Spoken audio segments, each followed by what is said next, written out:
Bem, hoje nós vamos falar sobre a segunda unidade, né? Basicamente, o que é que difere um bem público de um bem não público? Qual é o papel do Estado nessa oferta de bens públicos? O primeiro que nós temos que ter em mente é que o Estado ele financia a oferta de bens públicos através da tributação. Nós temos os gastos do Estado que são relativamente autônomos, ou seja, são aqueles gastos necessários para manter o Estado como uma máquina administrativa, como uma instituição. E nós temos aqueles gastos que são induzidos, que ocorrem em função, numa relação direta com a tributação. Então, por exemplo, se eu quero aumentar a oferta de bens públicos na sociedade, eu como Estado, muitas vezes eu tenho que aumentar a carga tributária, eu tenho que aumentar o número de tributos, eu tenho que aumentar a alíquota, por exemplo, através da qual eu realizo a arrecadação. Bem, qual é o papel do Estado na sociedade? O papel do Estado na sociedade, ele é muito discutido. Se eu tenho que ter um Estado com uma interferência maior ou com uma interferência menor. Mas o denominador comum que nós temos é que o Estado ele tem que ofertar bens e serviços públicos para a sociedade. Quais são as características desses bens e desses serviços públicos? Bem, um bem público ele não é precificado. O que é ser ou não precificado? É você colocar um preço. Né? Um bem público ele não pode ter um preço. Por que ele não pode ter um preço? Porque ele atende a uma demanda social. E o que é atender uma demanda social? Ele tem que estar disponível para a sociedade como um todo. Então, um bem público ele não pode ter preço. Porque se ele tiver um preço, eu começo a desencadear um processo de exclusão social. O que é esse processo de exclusão social? Aquelas pessoas que podem pagar por aquele bem ou por aquele serviço, elas terão acesso. E aquelas que não podem, elas estarão excluídas do consumo. Então, o bem público, o bem ou serviço público, ele não tem preço, ele não pode ser precificado. Por ele não ter preço, ele não pode ser dividido, ele não pode ser segmentado. Por exemplo, eu posso comprar 1 quilo de carne, eu posso comprar um vidro de um determinado medicamento, eu posso colocar tantos litros de combustível, de gasolina no carro, eu posso comprar um carro, mas eu não posso fazer isso no caso de um bem público. E o exemplo de bem público ou serviço público clássico é a questão da segurança nacional. Por exemplo, a segurança pública. Eu não posso mensurar quem é que utiliza mais a segurança pública e quem é que utiliza menos. A iluminação pública, a pavimentação de ruas, de estradas, de vias.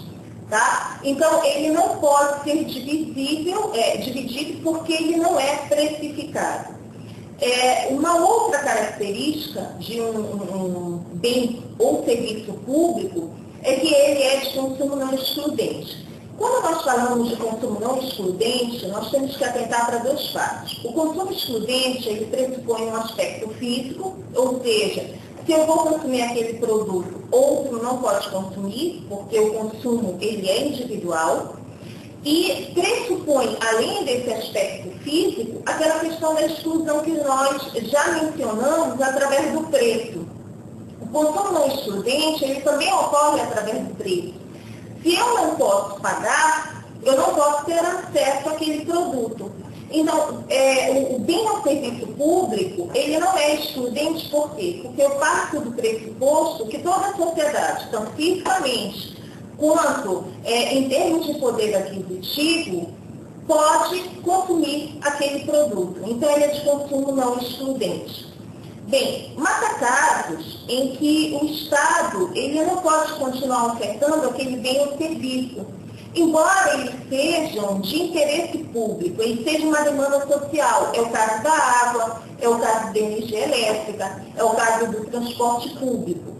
Então, o que ele faz? Ele concede para a iniciativa privada a oferta, né, a possibilidade de ofertar esse bem ou serviço público. E o que você paga é uma taxa que é regulada pelo Estado, por exemplo, o transporte público, a tarifa de água, a energia elétrica, comunicação, todos eles são regulados pelo Estado. Por quê? Porque o Estado entende que esses bens, que esses serviços, eles são de interesse público. Para esse tipo de bem ou serviço, nós chamamos de meritório, ou seja, nós temos o bem público, o bem essencialmente público, e nós temos o bem meritório, que é de interesse público, é uma demanda social, mas que é ofertado pela iniciativa privada, com o controle do Estado, com a interferência do Estado em relação ao preço pelo qual ele será ofertado, a quantidade e tudo mais. É o caso também dos planos de saúde. Tá. Qual seria a outra função do Estado? A função primordial do Estado é gerar emprego e renda de tal modo que ele viabilize, ele possa proporcionar bem-estar social para todo e qualquer cidadão. Ou seja, o que seria esse bem-estar social? O acesso ao mínimo possível em termos de bens e serviços, o acesso à habitação, o acesso à alimentação, à saúde, à educação, ao transporte, à comunicação e ao lazer, sim, também. Então, o Estado ele tem como papel também gerar emprego e renda, priorizando atividades econômicas, setores econômicos que geram emprego e renda, através de subsídios, através de incentivos fiscais. O Estado ele também tem como função redistribuir essa renda.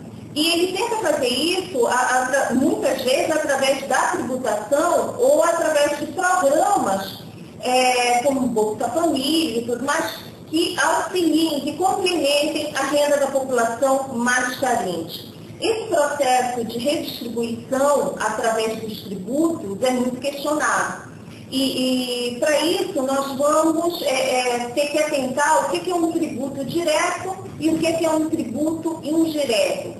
Por exemplo, uma pessoa que entra no supermercado, uma pessoa que ganha mais de 10 salários mínimos e que entra no supermercado para comprar 1 quilo de feijão, e uma pessoa que entra no supermercado e que ganha um salário mínimo e vai comprar o mesmo quilo de feijão, paga o mesmo tributo que a pessoa que ganha mais de 10 salários mínimos. Então, isso daí não seria uma redistribuição de renda.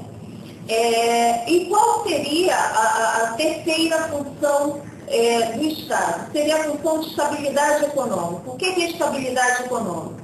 Controlar aquele processo inflacionário que, por exemplo, dominou no Brasil, né, no final da década de 70 até início da década de 90, e que realmente tira esse processo inflacionário, ele é o grande vilão na sociedade. Por quê? Porque ele impede o crescimento econômico de acontecer, ele tira o poder aquisitivo da população e ele aumenta o hiato existente entre aquelas classes mais abastadas, ou seja, aquelas classes que têm um poder aquisitivo maior, e aquelas classes que têm um poder aquisitivo menor.